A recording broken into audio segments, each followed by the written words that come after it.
Nau-obsess ba ang narcissist sa isang babae?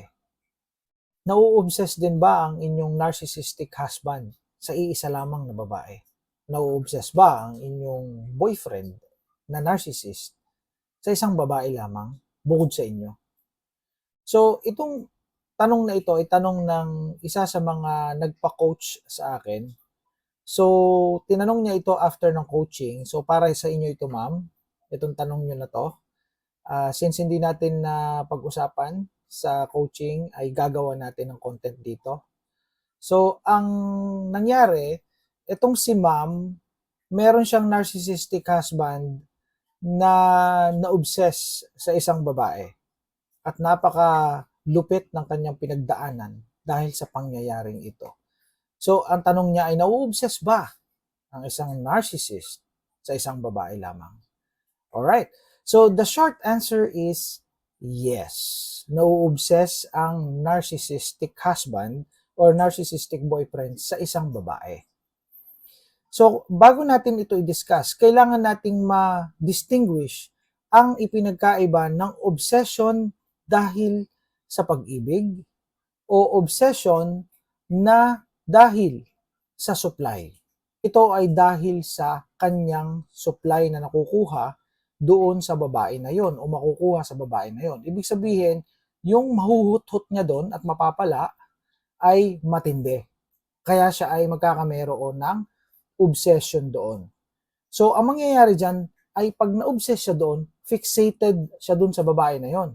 Hindi niya yun basta-basta pakakawalan, hindi niya yun basta-basta hihiwalayan. Pero, yung abuso na ginawa niya sa'yo o ginawa niya doon sa mga nakaraang babae, halimbawa ay sa mga exes niya o kaya sa kanyang wife, sa kanyang ex-wife, sa kanyang girlfriend or ex-girlfriend, ay gagawin din niya dito sa babae na kanyang kinababang-awan o kinauobsesan.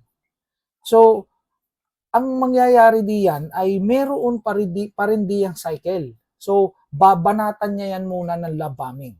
Ilalove bombing muna niya yan ng few weeks to 6 months. Depende sa babae. Kung ang babae madaling mauto, madaling mabilog, iikli yan. Yan love bombing na yan. Ito yung bobombahin ng matinding pagmamahal at ito ay kanyang sasabihan na soulmate, kakausapin 24/7 at aalukin ng kasal, kung hindi pa kasal, aalukin mag-live-in agad at napakabilis na pangyayari.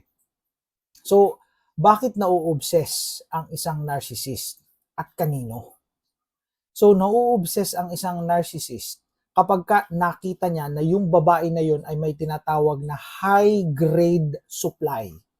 Ibig sabihin, malakas ang ibibigay na supply o maibibigay na supply ng babae na yon. Halimbawa ay ubod ng ganda ng babae na yon or ubod ng yaman ng babae na yon o kaya ay maladyosa o kaya ay maimpluwensya. No, halimbawa ay politiko o kaya ay halimbawa ay may-ari ng kumpanya o matindi o kung hindi man mayaman ay sadyang napakaganda na talagang pinagkakaguluhan ng mga kalalakihan. So, yan ay kinauobsesan niya. So, yung status, no? So, yung ipoprovide niya na status. So, kapag ang isang babae ay mabibigyan siya ng magandang image, no, sa mga tao, sa buong mundo, no? Buong mundo na. Okay, kung talagang popular, no? Halimbawa ay itong narcissist na ito ay kilala, ito ay prominenteng tao, so ang pipiliin niya o kinuobsesan niya ay yung talagang magbibigay din sa kanya ng matinding image. No? Lulupit yung image niya. Kung simpleng tao naman ito, kung narcissist na simpleng tao lamang, yung magbibigay sa kanya ng matinding papuri sa kanyang mga kapitbahay, sa kanyang mga katrabaho, sa kanyang mga kaibigan. Yung ang datingan ay siya'y sikat na sikat. Halimbawa ay kasama niya yan sa kalsada, sa barangay, pag naglalakad, wow pare, ang ganda ng girlfriend mo, naku, ay talagang yan ay laking-laki ang ulo, nagkaka-hydrocephalus. Gagano. So another one is challenge. Kapag ka ang isang babae ay nagbibigay ng challenge sa kanya, no?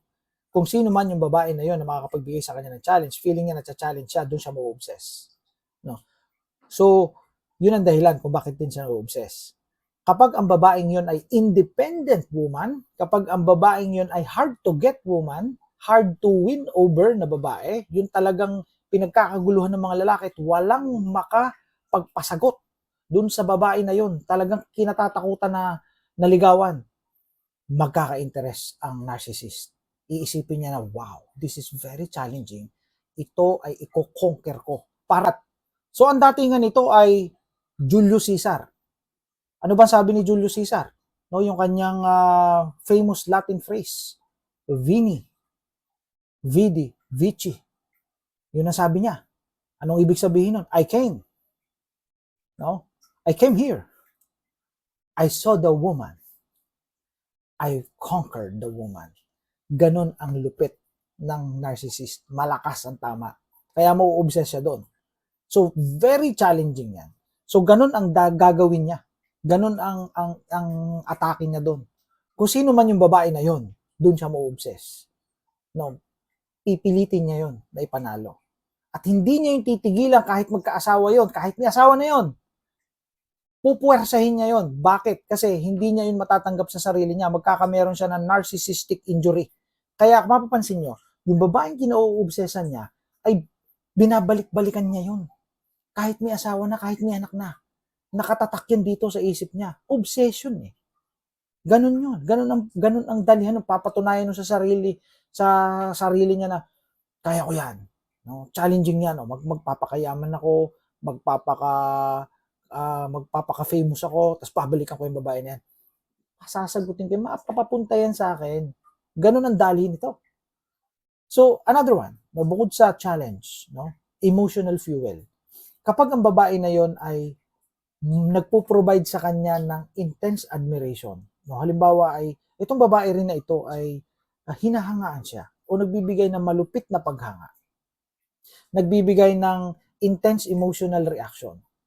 No, that makes that person feel powerful.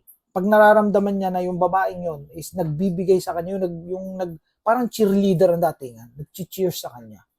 Siyempre, boost na boost ang ego niyan. Pag nararamdaman niya yun dun sa babae na yun, mau-obsess siya dun sa babae na yun. So, yung tatlong yan ang dahilan kung bakit na-obsess ang narcissist. No? Status, no? Nagbibigay ng status, malupit na status, na-challenge, at saka may emotional fuel na ibinibigay. Kaya yun.